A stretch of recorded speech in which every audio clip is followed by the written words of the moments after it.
শহীদ শরীফ ওসমান হাদী হত্যার বিচার ২৪ দিনের মধ্যে শেষ করা সহ ৪ দফা দাবি জানিয়েছে ইনকিলাব মঞ্চ। রোববার ২৮ ডিসেম্বর রাত ১:১৫টার দিকে সামাজিক যোগাযোগ মাধ্যম ফেসবুকে সংগঠনটির অফিসিয়াল পেজে দেওয়া এক পোস্টে এসব দাবি তুলে ধরা হয়।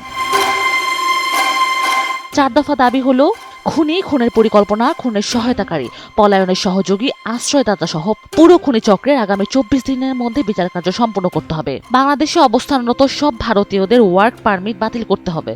ভারত তার অভ্যন্তরে আশ্রয় নেওয়া সব খুনিদের ফেরত দিতে অস্বীকৃতি জানালে ভারতের বিরুদ্ধে আন্তর্জাতিক আদালতে মামলা দায়ের করতে হবে। সিভিল মিলিটারি ইন্টেলিজেন্সের মধ্যে খাপটি মেরে লুকিয়ে থাকা ফ্যাসিস্টের দোসরদের চিহ্নিত করে গ্রেফতার ও বিচারের মুখোমুখি করতে হবে।